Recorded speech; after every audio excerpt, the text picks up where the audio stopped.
Hello everyone, कैसे हैं आप सभी। आशा करती हूँ अच्छे होंगे और मन लगा के पढ़ाई कर रहे होंगे।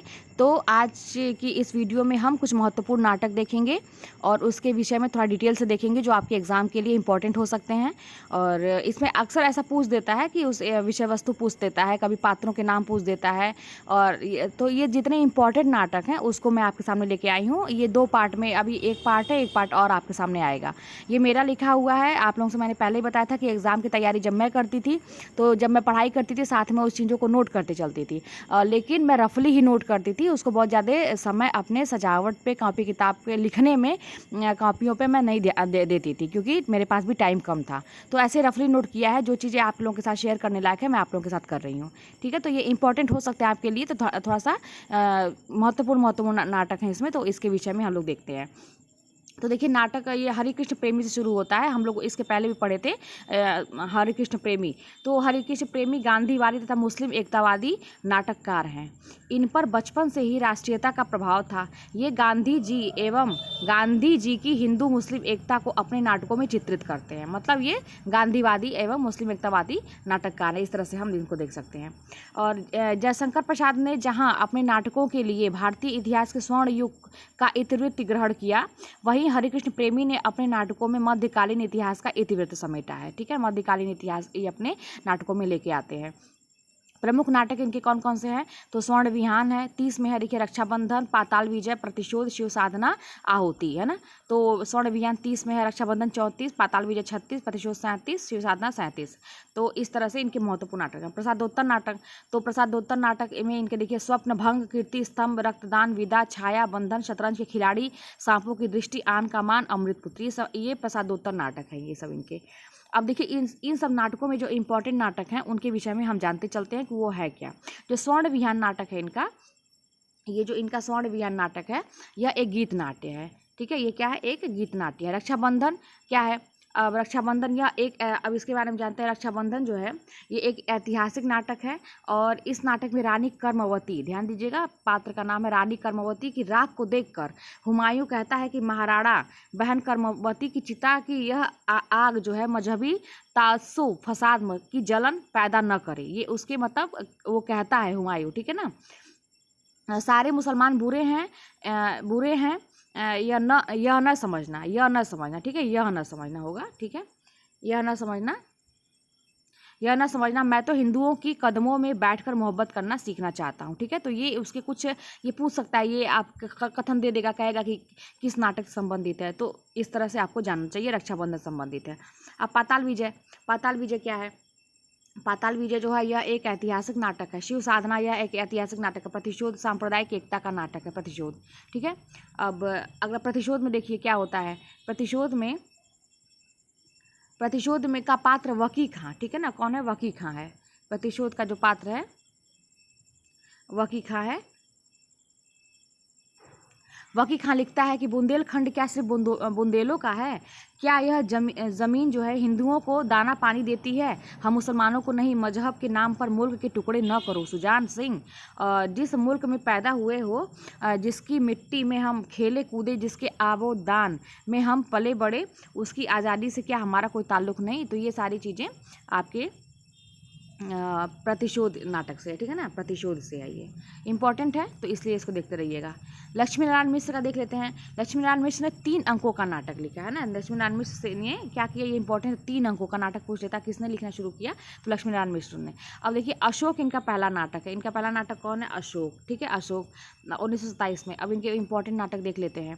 तो अशोक सन्यासी, मुक्ति का रहस्य, राक्षस का मंदिर, ये हम लोग पहले पढ़ चुके हैं। राजयोग, सिंदूर की होली, आधी रात, गरुड़ ध्वज, नारद की बीड़ा, वत्सराज, दशाश्वमेध। ठीक है ना, ये सारे इनके इंपॉर्टेंट नाटक हैं। अब प्रसादोत्तर नाटक देख लेते हैं। तो वितस्ता की लहरें, चक्रव्यूह, कवि भारतेंदु, मृत्युंजय, चित्रकूट, अपराजित, धरती का हृदय, काल विजय, गंगा द्वार। ठीक है, ये इनका जो है प्रसादोत्तर नाटक है।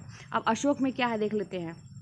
मिश्र जी का यह पहला नाटक है, ठीक है, मिश्र जी का यह पहला नाटक है। इस नाटक के बाद मिश्र जी नाटक के विषय शिल्प आदि को बदल देते हैं, मतलब ये नाटक जो है इनका पहला नाटक है, इसके बाद इनके नाटक लिखने की शैली जो है बदल जाती है।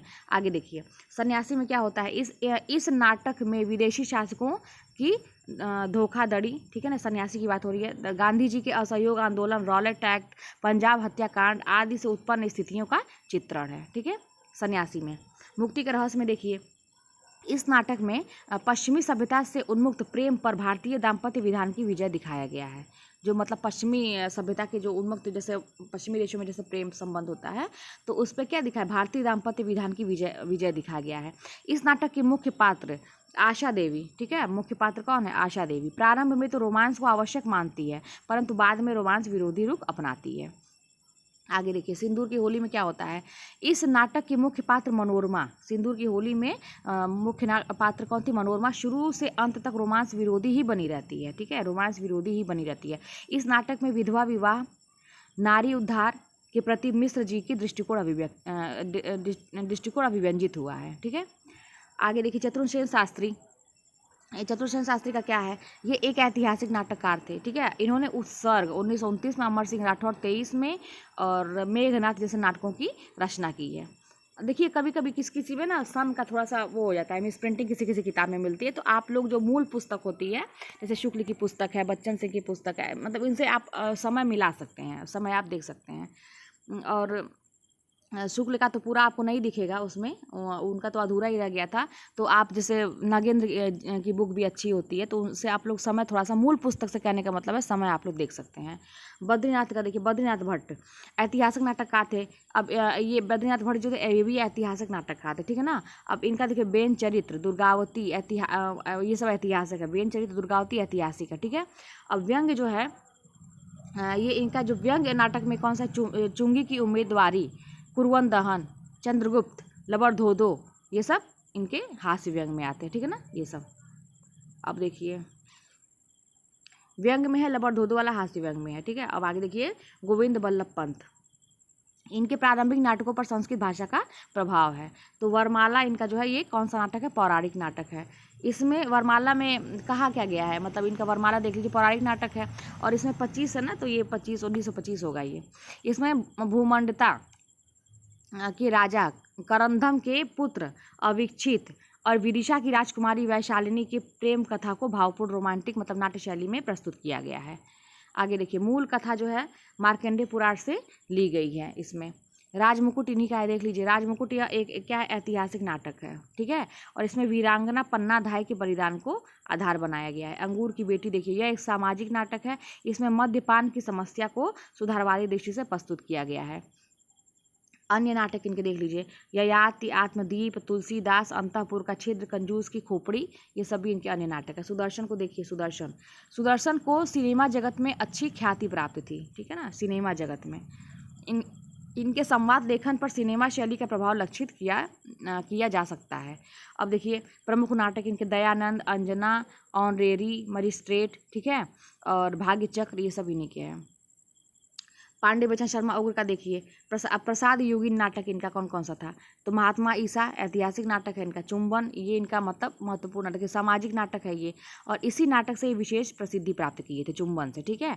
और इसकी कहानी लोक कथा पर आधारित है, किस पे, लोक कथा पर। इसमें गाँव का महाजन दौलत राम मल्लू लकड़हारे को कर्ज में फंसाकर उसकी सुंदर पत्नी मैना को, ये पात्र को नाम थोड़ा देखिएगा, मैना को रखैल बना लेता है। मैना एक प्रेमी ठाकुर साहब, मैना के एक प्रेमी ठाकुर साहब भी हैं, ठीक है। वो मैना जो रहती है ना इसकी पत्नी, वो थोड़ी रहती है इधर उधर वाली, तो मैना के एक जो थे प्रेमी ठाकुर साहब भी हैं, तथा मैना दौलत राम की सारी दौलत क्या करती है, अपने प्रेमी ठाकुर साहब को सौंप देती है, मतलब उनसे लेती भी है और अपने प्रेमी को दे देती है। मतलब यहाँ पर तीन लोगों का ऐसा दिखाया गया है एक तरह से देखिए तो।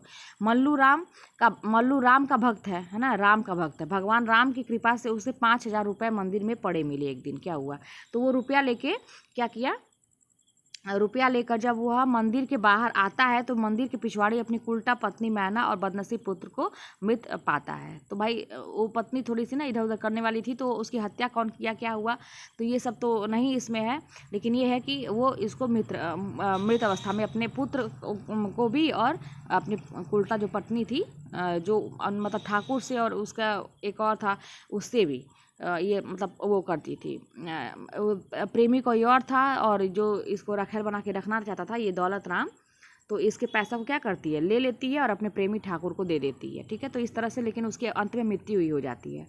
अब देखिए अन्य नाटक इनके डिक्टेटर इनके, ठीक है ना। प्रसादोत्तर नाटक इनके कौन कौन से हैं, उज्जवक, चार बेचारे, गंगा का बेटा, आवारा, ये सब है।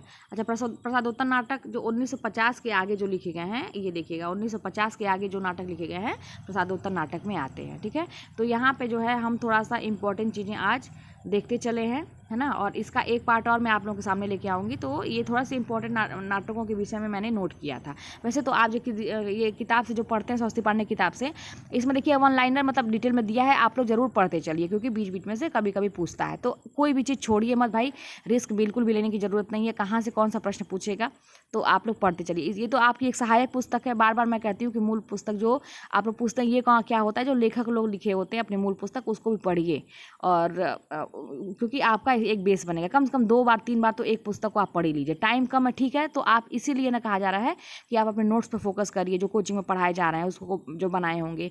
ये जो सहायक पुस्तक है, ज़्यादा से ज़्यादा क्वेश्चन पेपर सॉल्व करिए, टेस्ट दीजिए।